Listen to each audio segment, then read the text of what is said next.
Isso aí, fala galera! Eu sou o Júnior Meirelles do Namoro com Propósito e nós estamos ao vivo para a gente poder tratar aí sobre o 13º dia do desafio Loucos pela Bíblia. Um tempo incrível que Deus tem falado muito aos nossos corações, Deus tem falado assim coisas tremendas e hoje nós vamos aprender um pouco mais a respeito da história de José, a respeito da história desse homem que marcou a história de Israel, a história do povo hebreu, né? E hoje nós vamos orar pelos nossos sonhos, aproveitando que José era um homem sonhador, aproveitando que José sonhava e que lutava pelos seus sonhos. Hoje nós vamos orar pelos nossos sonhos, orar para que Deus não permita que a gente desista dos sonhos do nosso coração, tá? Vamos orar então? Feche seus olhos aí onde você está e vamos falar com Deus. Deus, nessa noite nós oramos porque o Senhor é o Deus que nos dá sonhos. O Senhor, Deus, nos dá visões por meio de sonhos e o Senhor fala conosco por meio de sonhos, Pai. Nós vimos na Tua palavra, Deus, tantos homens, tantas mulheres que receberam visões do Senhor, que receberam missões, receberam, Deus, um chamado do Senhor por meio de sonhos. E nós acreditamos, Pai, que os nossos sonhos não são apenas nossos, mas muitas vezes eles fazem parte do propósito do Senhor. E nós sonhamos com os seus sonhos, sonhamos com os seus planos. Por isso nós queremos orar, pedindo ao Senhor que nos ajude a colocar em prática os sonhos do coração do Senhor que foram comunicados aos nossos corações. Que o Senhor nos ajude a realizar, Deus, os sonhos que o Senhor tem colocado no nosso coração e a não desistir de nenhum desses sonhos. É o que nós te pedimos em nome de Jesus. E quem concorda, diga amém. Se você concorda, diz amém aí onde você está. Diga se eu concordo, eu não vou desistir dos meus sonhos, eu não vou desistir dos meus planos, porque os meus sonhos e planos fazem parte dos sonhos e planos de Deus. Amém? Bom, nós estamos ao vivo tanto pelo Facebook, quanto pelo Instagram, quanto pelo YouTube. Tá? Se em algum momento um dos sinais aí cair, se você sentir que ficou fraco em uma das plataformas, vai para outra plataforma que você vai poder assistir lá. As lives vão ficar salvas no nosso canal do YouTube, tá? Todas as lives estão salvas no canal do YouTube. Não vou mais publicar no Instagram. Vou publicar no Instagram outro tipo de vídeo e as lives vão ficar salvas lá no canal do YouTube. Hoje nós vamos ler Gênesis 37, 38 e 39. Note que Deus vai falar ao seu coração mais uma vez que tem coisa muito boa de Deus para as nossas vidas no estudo de hoje, hein?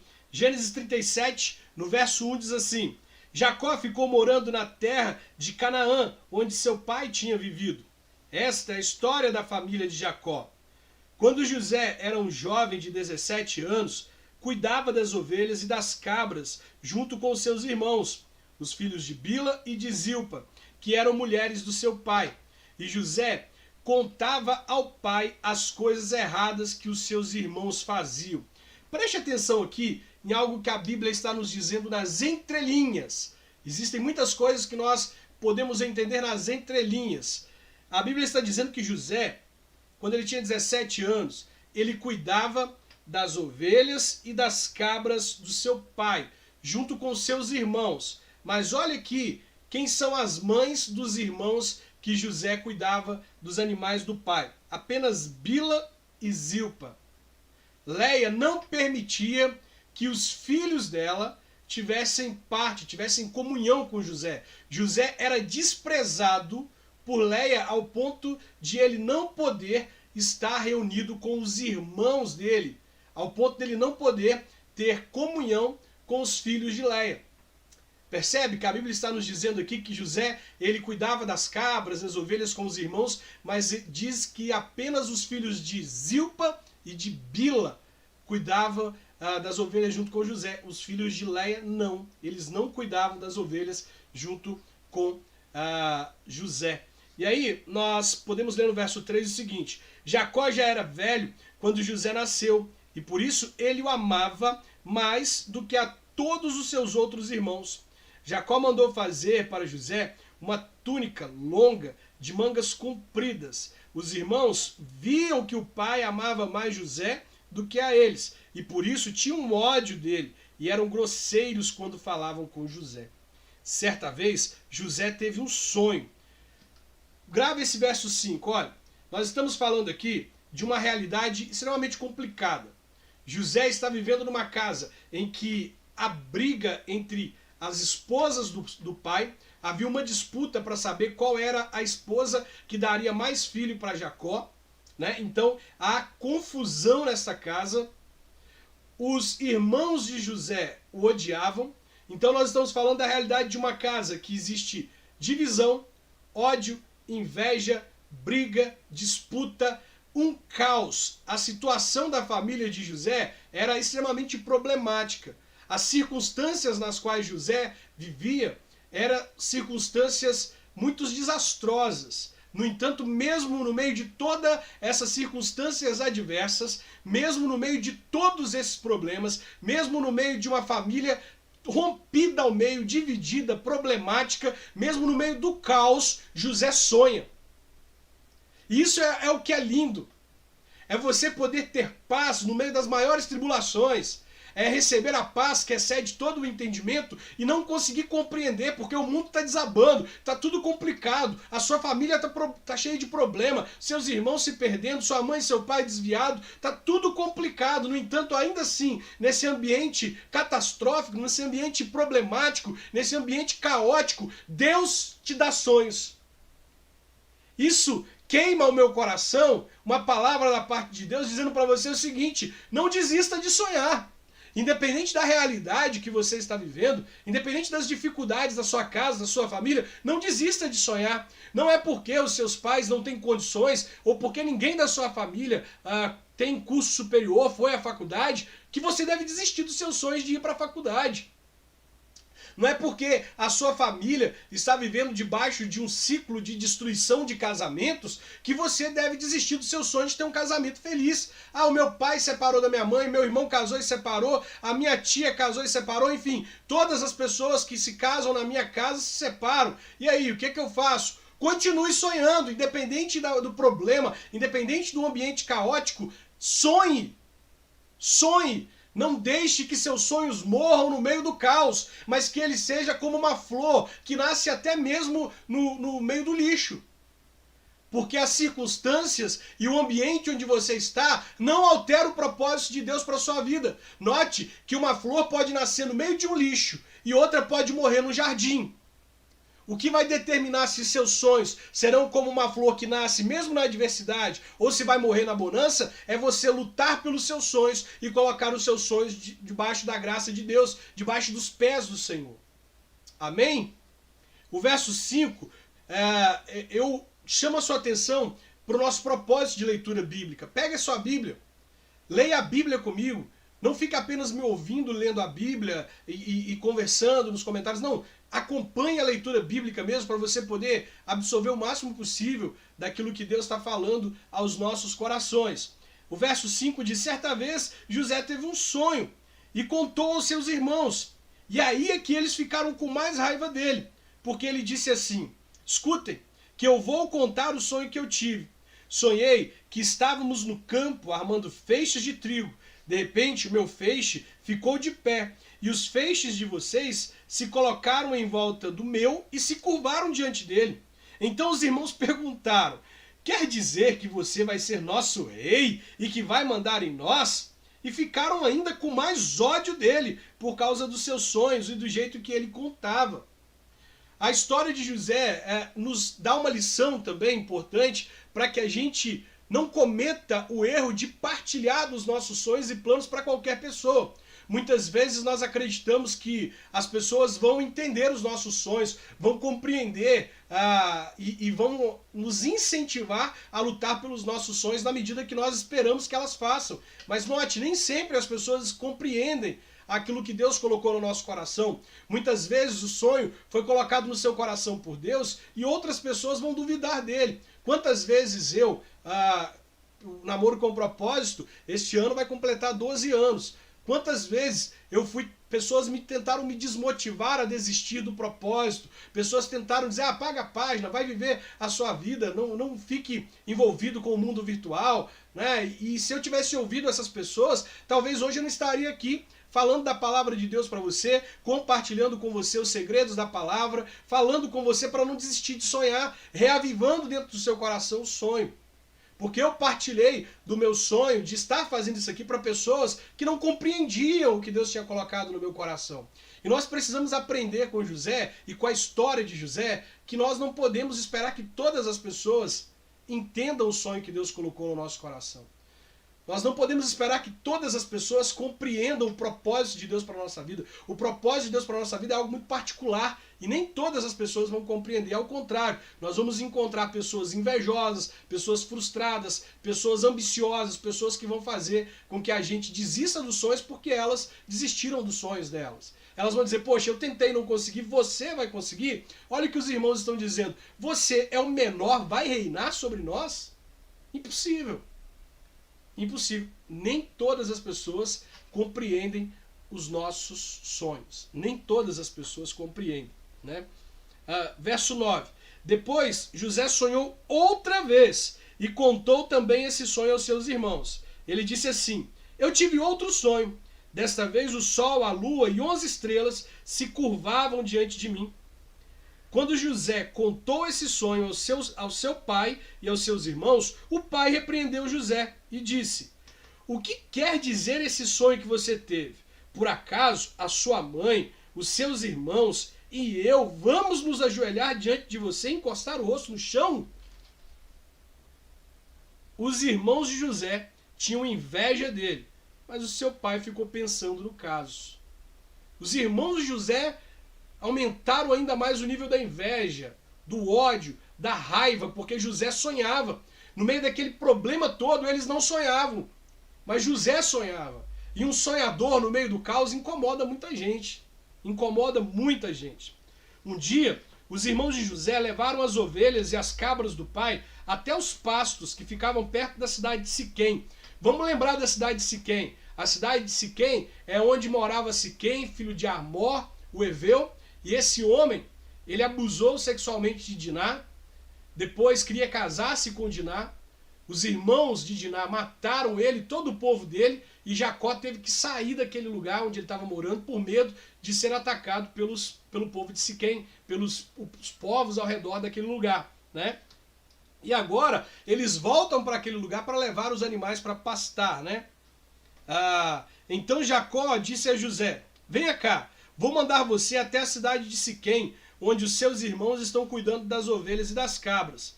Estou pronto para ir, respondeu José. Jacó disse, vá lá e veja se os seus irmãos e os animais vão bem, e me traga notícias. Então dali, do vale de Hebrom, Jacó mandou que José fosse até Siquém, e ele foi. Quando chegou lá, ele foi andando pelo campo, aí um homem o viu e perguntou, o que você está procurando? Estou procurando os meus irmãos, respondeu José. Eles estão por aí, em algum pasto, cuidando das ovelhas e das cabras. O senhor sabe onde foram? O homem respondeu, eles já foram embora daqui. Eu ouvi quando disseram que iam para Dotã. Aí José foi procurar os seus irmãos e os achou em Dotã. Eles viram José de longe e antes que chegasse perto, começaram a fazer planos para matá-lo. Gente, isso aqui é uma família que, por inveja, por ódio, está fazendo planos para matar o próprio irmão. E o texto continua dizendo que eles disseram, lá vem o sonhador, venha, vamos matá-lo agora. Depois jogaremos o corpo num poço seco e diremos que um animal selvagem o devorou. Assim veremos no que vão dar os sonhos dele. Quando Rúben ouviu isso, quis salvá-lo dos seus irmãos e disse, não vamos matá-lo, não derramem sangue. Vocês podem jogá-lo neste poço, aqui no deserto, mas não o machuquem. Rúben disse isso porque planejava salvá-lo dos irmãos e mandá-lo de volta ao pai. Quando José chegou ao local onde seus irmãos estavam, eles arrancaram dele a túnica longa, de mangas compridas, que ele estava vestindo. Depois o pegaram e o jogaram no poço, que estava vazio e seco. E sentaram-se para comer. Olha só, eles pegam José joga ele dentro do poço e ainda tem estômago para sentar, para poder comer, enquanto o irmão estava dentro de um poço, enquanto eles decidiam o que iam fazer com esse irmão. Eles sentaram para comer. De repente, viram que vinha passando uma caravana de ismaelitas, os filhos de Ismael, né? Aqueles filhos do outro filho de Abraão, o filho de Ismael, que vinham da cidade de Gileade e ia para o Egito. Os seus camelos estavam carregados de perfumes e de especiarias. Aí Judá disse aos irmãos: o que vamos ganhar se matarmos o nosso irmão e depois escondermos a sua morte? Em vez de o matarmos, vamos vendê-lo a esses ismaelitas. Afinal de contas, ele é nosso irmão, é do nosso sangue. Os irmãos concordaram. Quando alguns negociantes midianitas passaram por ali, os irmãos de José o tiraram do poço e o venderam aos ismaelitas por 20 pratas. Olha só, 20 barras de pratas, o preço de um irmão. E os ismaelitas levaram José para o Egito. Quando Rúben voltou ao poço e viu que José não estava lá dentro, rasgou as suas roupas em sinal de tristeza. Ele voltou para o lugar onde seus irmãos estavam e disse: o rapaz não está mais lá. E agora? O que eu vou fazer? Então os irmãos mataram um cabrito e com o sangue mancharam a túnica de José. Depois levaram a túnica ao pai e disseram: achamos isso aí. Será que é a túnica do seu filho? Sangue frio, né? Muito sangue frio. Jacó reconheceu e disse: sim, é a túnica do meu filho. Certamente algum animal selvagem o despedaçou e o devorou. Então, em sinal de tristeza, Jacó rasgou as suas roupas e vestiu uma roupa de luto. E durante muito tempo ficou de luto pelo seu filho. Todos os seus filhos e filhas tentaram consolá-lo, mas ele não quis ser consolado e disse: vou ficar de luto por meu filho até que vá me encontrar com ele no mundo dos mortos. E continuou de luto por seu filho José. Enquanto isso, os midianitas venderam José a Potifar, o oficial e capitão da guarda do rei do Egito. Então você nota que família problemática, que família, que situações, né? Judá, ele diz simplesmente para os irmãos: o que a gente vai ganhar se a gente matar esse cara? A gente não vai ganhar nada, vamos vender ele. Rúben tenta, com boa intenção, salvar o irmão, né? Não vamos jogar nosso irmão aí dentro, não. Afinal, ele é nosso irmão. Não vamos matá-lo, não. Vamos deixar ele dentro desse poço por um tempo, na expectativa de depois voltar para poder salvar o irmão. No entanto, os irmãos tomam uma decisão sem comunicar a ele, vende o irmão para uma caravana de ismaelita que passava naquele lugar, e daí a história de José começa a desenrolar, com agora aqui um parêntese no meio dela para contar uma outra história que também é fundamental para a fé cristã. Você vai compreender por que ela é importante para a fé cristã a partir de agora. Por esse tempo, Judá se separou dos seus irmãos e foi morar na casa de um homem chamado Ira, que era da cidade de Adulã. Todas as vezes que você ouvir esse nome Judá, lembre-se que Jesus é o leão da tribo de Judá. Lembre-se que Judá é um dos ancestrais de Jesus, tá? Todas as vezes que você ouvisse Judá, lembre-se que Jesus é o leão da tribo de Judá. Beleza? Então aqui nós temos Judá se separando da família do pai, se separando dos irmãos, para ir morar perto da cidade de Adulã. Ali, Judá ficou conhecendo a filha de um cananeu chamado Sua. Judá casou com ela e ela lhe deu um filho, a quem ele chamou de Er. Ela ficou grávida outra vez e teve outro filho, a quem ela deu o nome de Onã. Depois, ela teve mais um filho, em quem ela pôs o nome de Selá.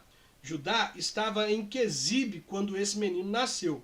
Judá casou Er, o seu filho mais velho, com uma mulher chamada Tamar. Preste atenção no nome Tamar. Preste atenção nesse nome, tá bom? Judá, Tamar. Vamos ver como essa história se desenrola. O Senhor Deus não gostava da vida perversa que Er levava e por isso o matou. Então, Judá disse a Onã: vá e tenha relações com a viúva do seu irmão. Assim você cumprirá o seu dever de cunhado, para que o seu irmão tenha descendentes por meio de você. Ora, Onã sabia que o filho que nascesse não seria considerado como seu. Por isso, cada vez que tinha relações com a viúva do seu irmão, ele deixava que o esperma caísse no chão, para que o seu irmão não tivesse descendentes por meio dele. O Senhor ficou desgostoso com o que Onã estava fazendo e o matou também. Veja, vamos raciocinar um pouco dessa história, porque senão a gente caminha muito e não tem como dar algumas explicações. Aqui nós estamos vendo então que Judá pega o seu filho e o casa com Tamar. Mas tinha um estilo de vida que não agradava a Deus. Deus ficou furioso com esse homem e o matou. E por ele não ter deixado filhos homens, por ele não ter deixado descendentes para poder tomar conta das suas posses e para poder manter a sua semente na terra, manter a sua descendência, o irmão mais novo deveria se casar com essa mulher e assumir ela, para ter um filho homem com ela. Essa era uma lei, um costume antigo chamado a lei do levirato. Levirato era, se uma mulher se casou com um homem, e aquele homem não deixou descendentes do sexo masculino e ele tem um irmão, o irmão tem que se casar com a mulher viúva do seu irmão para gerar filhos com ela. E por isso que agora Onã tem que se casar com a viúva do seu irmão No entanto, por ele saber que o filho não seria dele, por ele saber que se ele tivesse filhos com ela, os filhos seriam considerados filhos de ele acaba tendo relações com ela, mas todas as vezes que ele estava nas vias de fato, ele deixava que o esperma caia no chão para que ele não pudesse engravidá-la.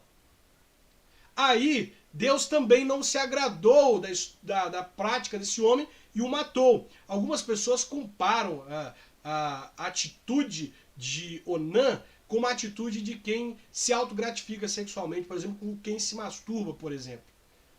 E muitas pessoas usam o texto que fala sobre Onã para dizer que a masturbação é proibida, é pecado. Nós sabemos que por outros motivos aqui a gente não deve se autogratificar. No entanto, o texto está dizendo que esse homem ele não terminava a relação sexual com Tamar, mas ele preferia ejacular no chão. E por isso Deus o matou. Então o fato dele se casar com a mulher do irmão era para cumprir esse sistema chamado levirato, esse costume antigo que os povos eles mantinham. Isso a gente vai ver até mais na frente na Bíblia, outras vezes que um homem tem que casar com a viúva do seu irmão. Nós vamos ver isso mais adiante, né?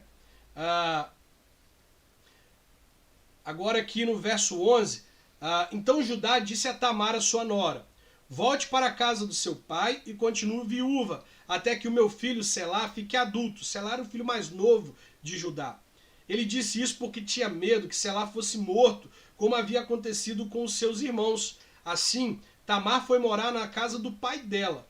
Passado algum tempo, a mulher de Judá morreu. Quando acabou o luto, Judá foi até Timnat. Lembra de Timnat? Nós vamos ver esse nome novamente na história de Sansão, lá na frente.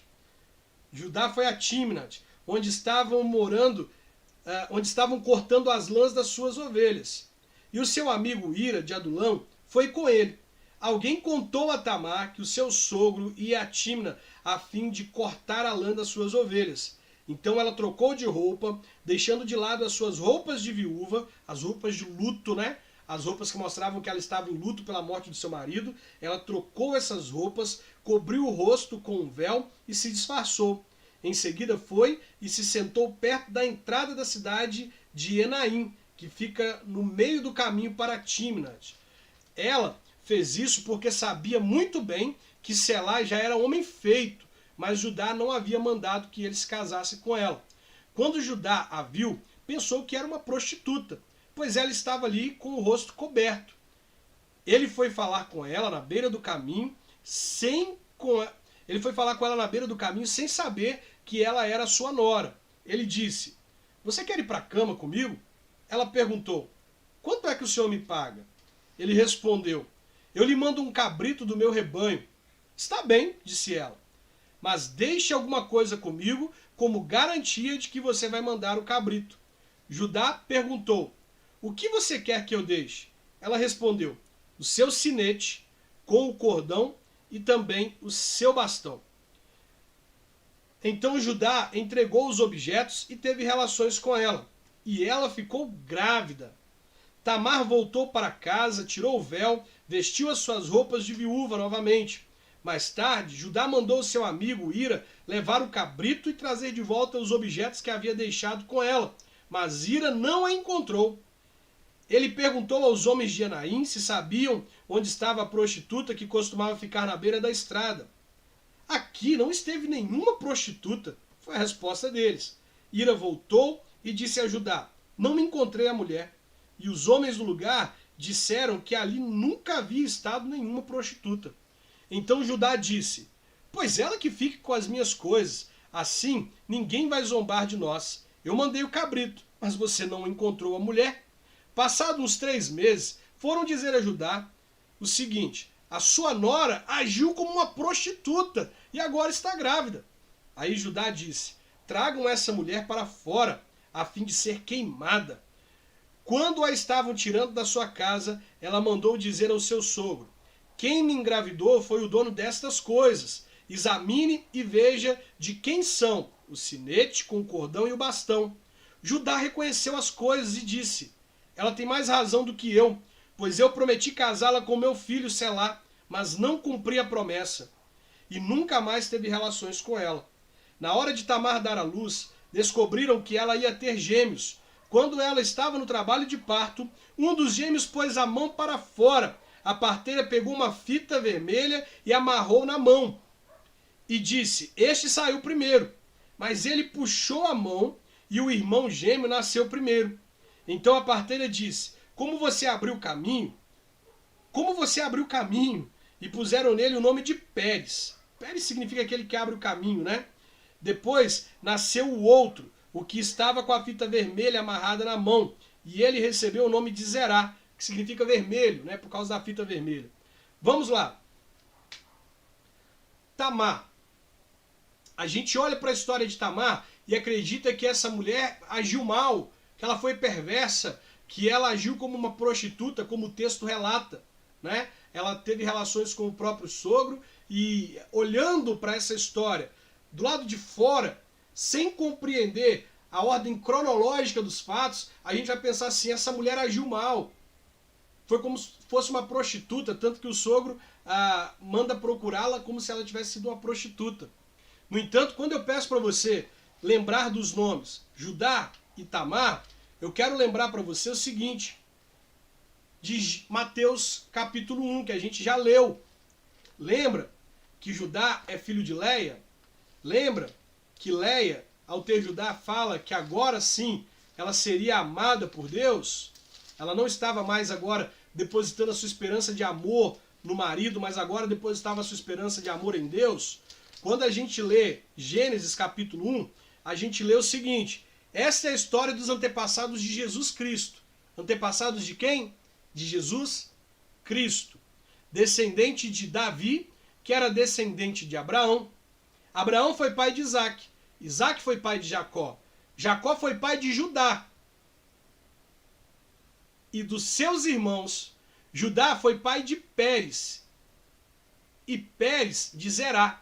E a mãe deles foi Tamar. A mãe deles foi Tamar. Quem foi a mãe de Pérez? Tamar. Preste atenção. Olhando para a história de Tamar, qualquer um de nós pode dizer que ela agiu errado. No entanto, havia algo impedindo que essa mulher engravidasse. Por quê? Porque dela seria a continuidade da tribo de Judá que geraria o Messias. Então você percebe que os 2 homens morreram porque eles não eram dignos de gerar a semente do Messias. Esses 2 homens eram homens extremamente pecadores, pecaminosos, atitudes pecaminosas. Deus desaprovava esses homens ao ponto de reprová-los e matá-los. E a gente vê aqui como que a providência de Deus age para que essa mulher ela tenha relações sexuais com o próprio sogro, para que dessa descendência, para que essa descendência não morresse e para que dessa descendência nascesse o Messias. É a providência de Deus. É tremendo como Deus ele faz as coisas, como ele encaminha as coisas, como ele tem um propósito e como ele cumpre o seu propósito. Havia algo impedindo que essa mulher engravidasse. Por quê? Porque dessa mulher seria a continuidade da tribo de Judá que geraria o Messias. Então, céus e terra estavam contra essa mulher. No céu havia uma necessidade de uma pessoa aprovada. No inferno havia uma necessidade de aniquilar a possibilidade dessa mulher engravidar. Então, se no céu esperava-se que fosse um homem que fosse aprovado, no inferno era o seguinte: não pode ter filhos. Vamos impedir que ela tenha filhos. No entanto, essa mulher tem filhos. Por quê? Porque ela entendia que dela nasceria a esperança. Ela talvez nem tivesse condições mentais de conceber o que geraria por meio dela, mas ela entendia, intrinsecamente dentro dela, havia a necessidade: eu tenho que gerar, eu não posso morrer sem gerar. É como se o Messias já estivesse nascendo ali. Ela estivesse dizendo assim: eu preciso gerar, eu tenho que gerar, eu não posso morrer sem gerar. Sabe? Isso tudo tem a ver com os nossos sonhos, com os nossos planos. Essa necessidade de gerar, de fazer os nossos sonhos frutificar, de fazer os nossos sonhos dar certo, de não permitir que os nossos sonhos morram. Para você pode ser um sonho, para as outras pessoas pode ser um sonho simples, que não tem muito significado. Mas dentro de nós queima a necessidade: eu tenho que gerar, eu tenho que deixar descendentes, porque algo vai acontecer por meio disso aqui. Então eu tenho que trazer para fora todo o potencial que Deus colocou dentro de mim. Eu não posso morrer com esse potencial, eu tenho que trazer esse potencial para fora, porque daqui de dentro vai sair algo bom. E é assim que nós precisamos fazer. Nós precisamos permitir que de dentro de nós possa sair o nosso potencial. Não morrer com o potencial que Deus colocou em nós, mas deixar esse potencial sair de dentro de nós. Voltando agora para a história de José, tá? Gênesis 39. Gênesis 39, verso 1 diz assim: José foi levado para o Egito, onde os ismaelitas o venderam a um egípcio chamado Potifar, o oficial que era o capitão da guarda do palácio. Eu acho tremendo isso aqui, vai se repetir algumas vezes, tá?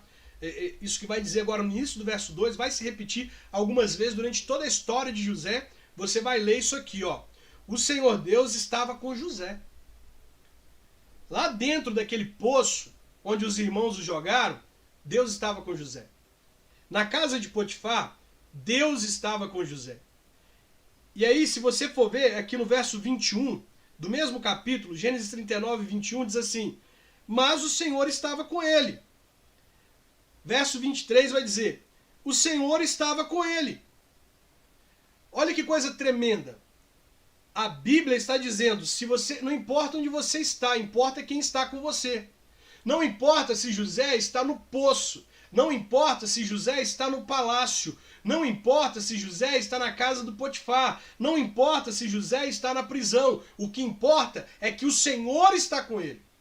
Não importa onde é que você está neste momento. Não importa se você está no lugar onde você gostaria de estar. Não importa se todos os seus sonhos, os seus planos estão dando certo agora. Não importa se está tudo se encaixando e você está feliz porque está vendo tudo se encaixar. O que importa é: Deus está com você? Ele está com você? Deus estava com José. E a gente vai ver isso com frequência em toda a história de José. Ele não estava sozinho e você não está sozinho, não está sozinha, seja no poço, seja na casa do capitão da guarda de Faraó, seja na prisão, seja sentado no trono ao lado de Faraó. Deus está com você e você tem que tomar posse disso, acreditar: se Deus está comigo, eu posso todas as coisas naquele que me fortalece. Se Deus está comigo, não importa o lugar, algo bom vai acontecer. Ainda que o algo bom que vai acontecer é eu sair dessa vida para me encontrar com o Eterno nas regiões celestiais, que é o melhor que pode nos acontecer. É o melhor que pode nos acontecer, é sair dessa vida para nos encontrar com o Eterno nas regiões celestiais. Mas se nós estamos com Ele, algo bom vai acontecer. Algo bom vai acontecer. O Senhor Deus estava com José. Ele morava na casa do seu dono e ia muito bem em tudo. O dono de José viu que o Senhor estava com ele e o abençoava em tudo que fazia. Assim, José ganhou a simpatia do seu dono, que o pôs como ajudante particular. Potifar deu a José a responsabilidade de cuidar da sua casa e de tomar conta de tudo que era seu.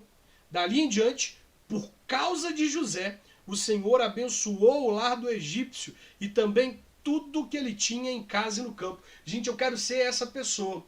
Eu quero ser como a arca da aliança ambulante. Sabe, a Bíblia diz que por onde a arca da aliança passava, o lugar prosperava. A arca da aliança, como nós veremos mais adiante, ficou na casa de Obed-Edom e aquele homem prosperou.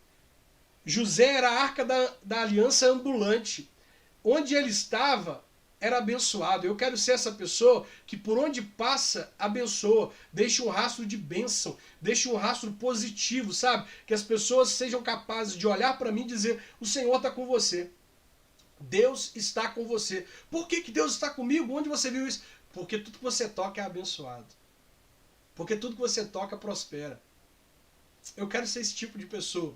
O tipo de pessoa que faz as pessoas glorificarem a Deus, que faz as pessoas notarem que Deus está comigo e que faz o ambiente onde eu estou ser abençoado. Eu quero ser a arca da aliança ambulante.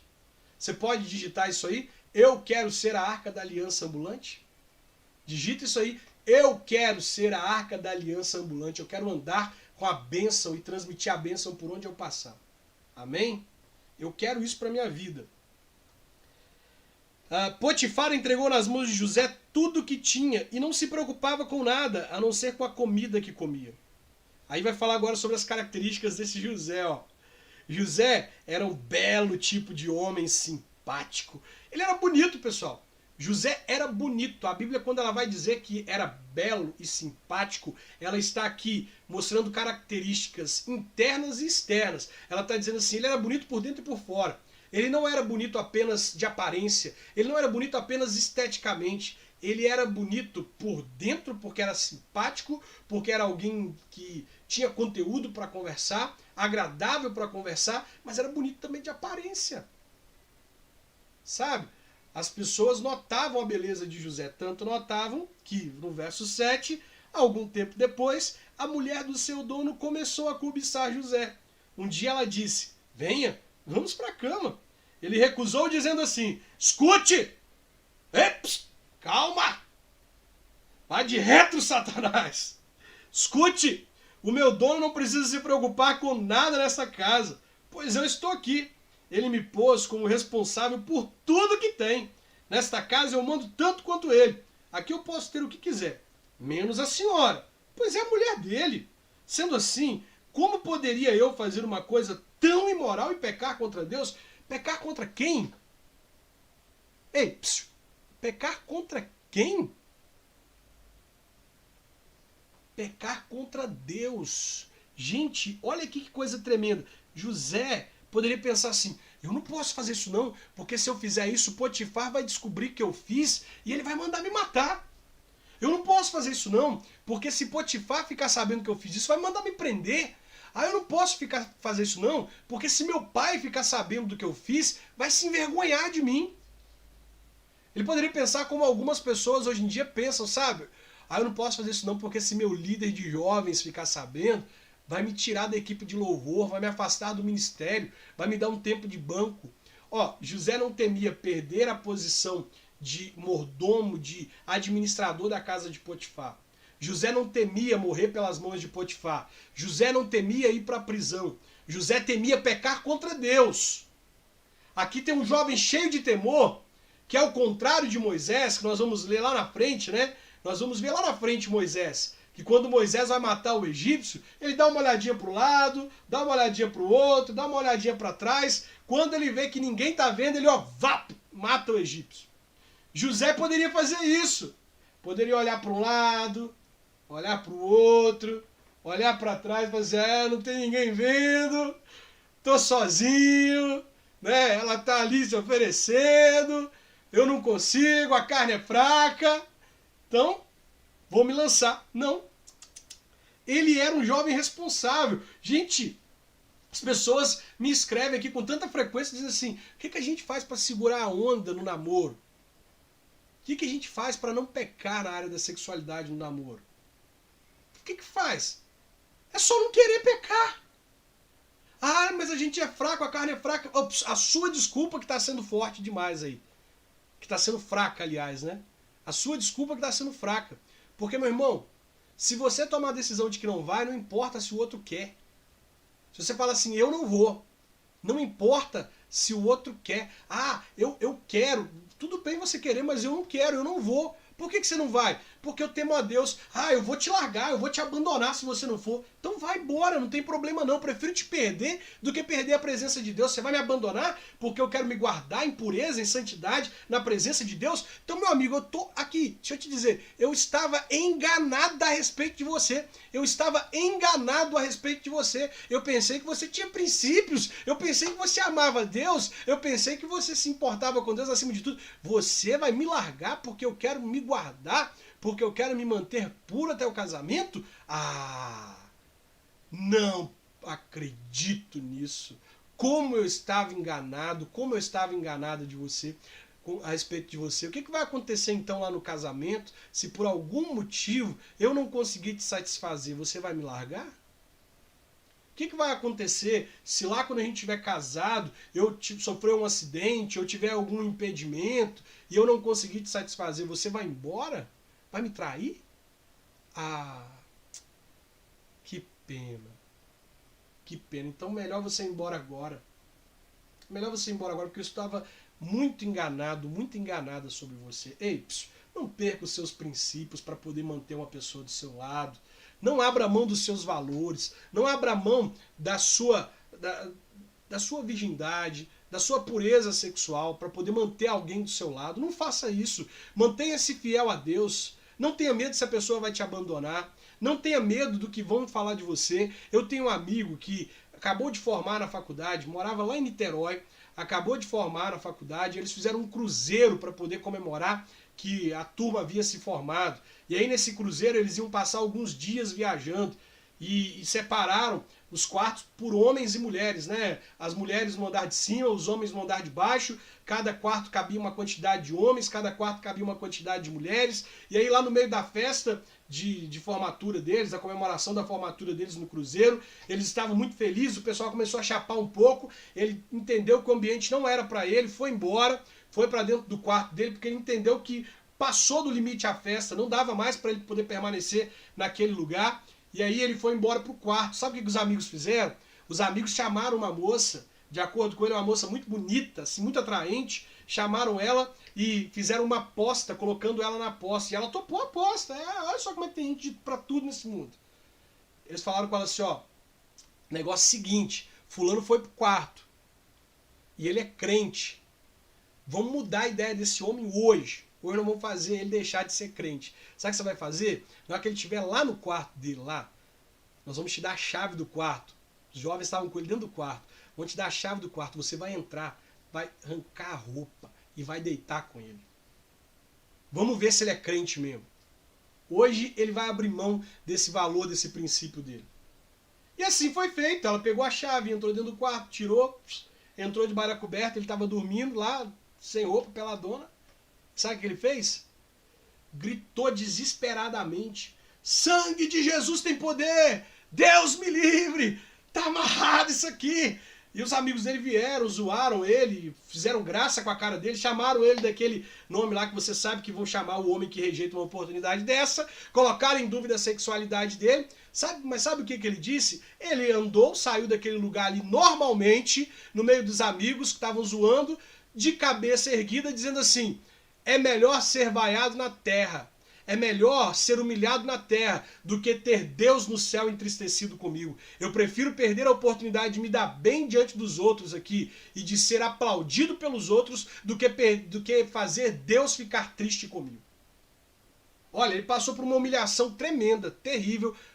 Com certeza aquilo mexeu muito com ele, mas ele preferiu agradar a Deus do que agradar a si mesmo e se tornar uma pessoa popular aos olhos dos homens, tá bom?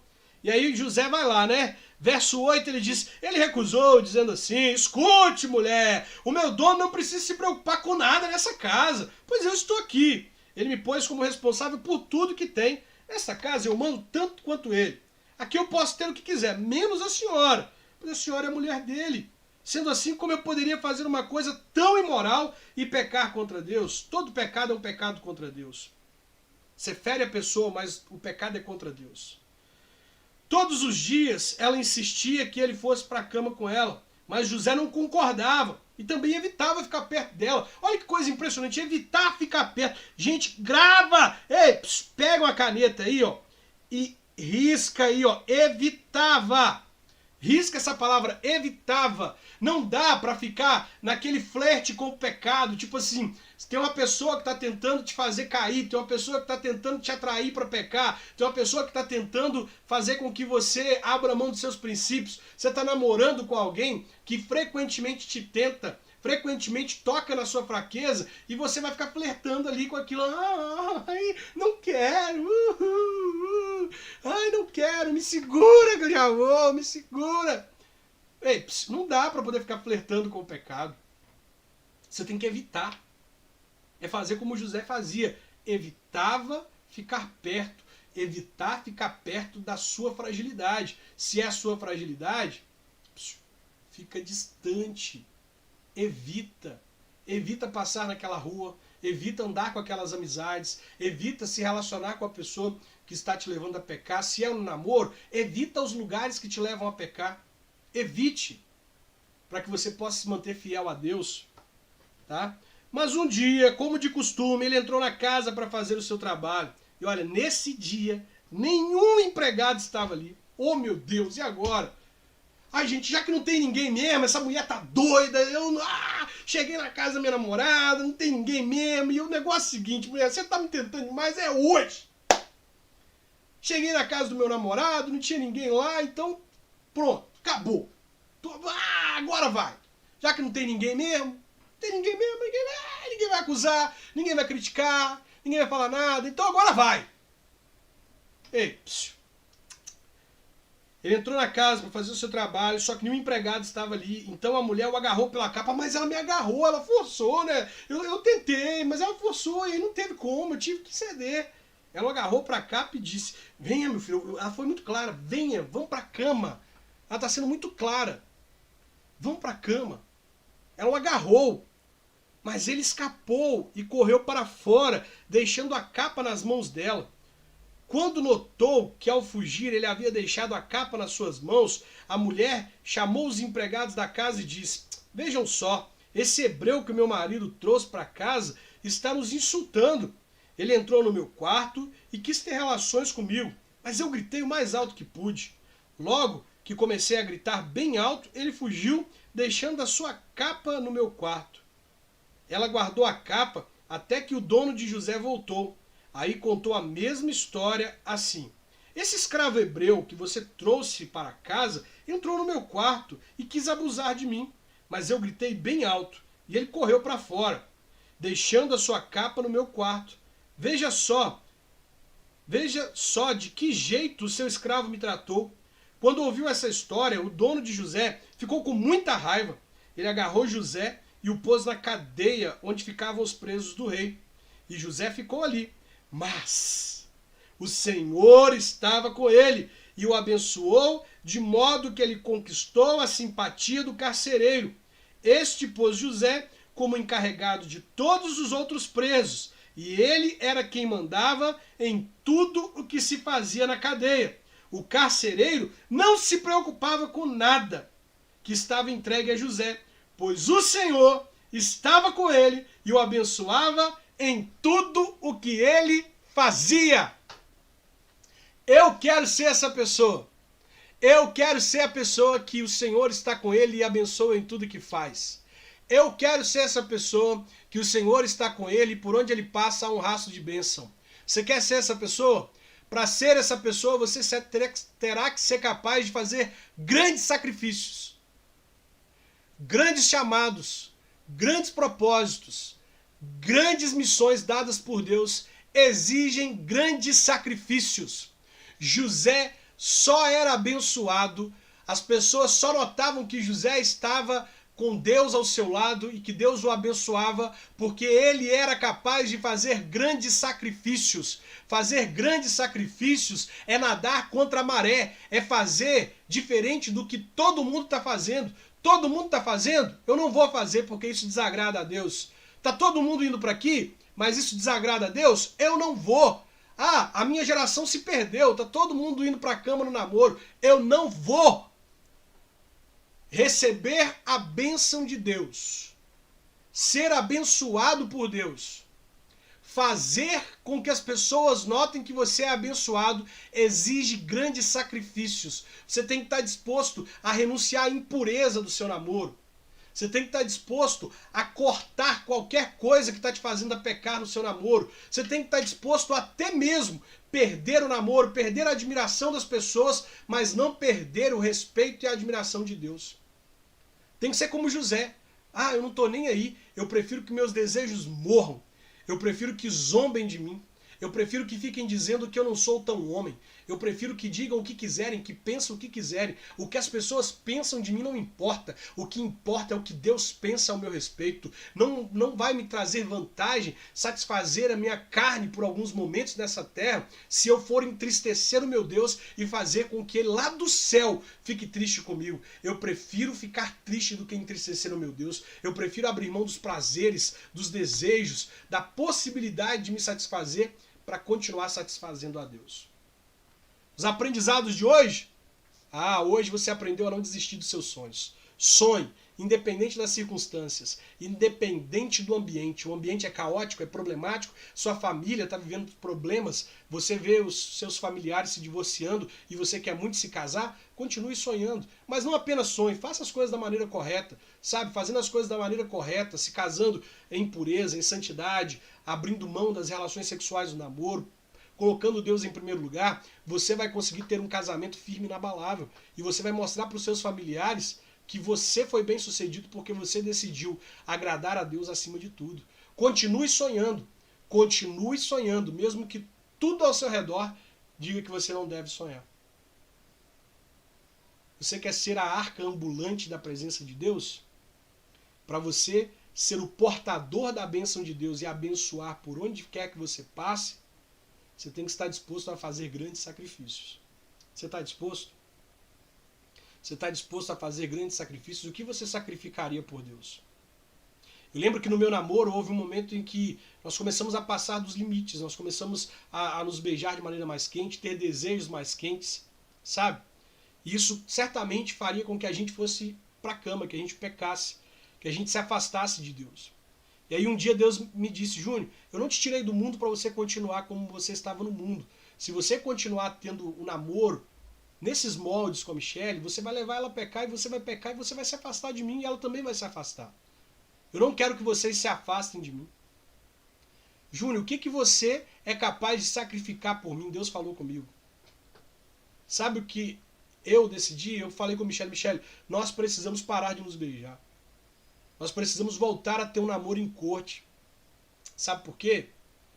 Porque se nós não tivermos um namoro em corte, nós vamos pecar. E nós vamos nos perder por causa de momentos de prazer. E nós vamos perder a presença de Deus. E Michelle me disse: eu prefiro perder você do que perder a presença de Deus. E nós entendemos que nós não deveríamos mais nos beijar até o dia do nosso casamento.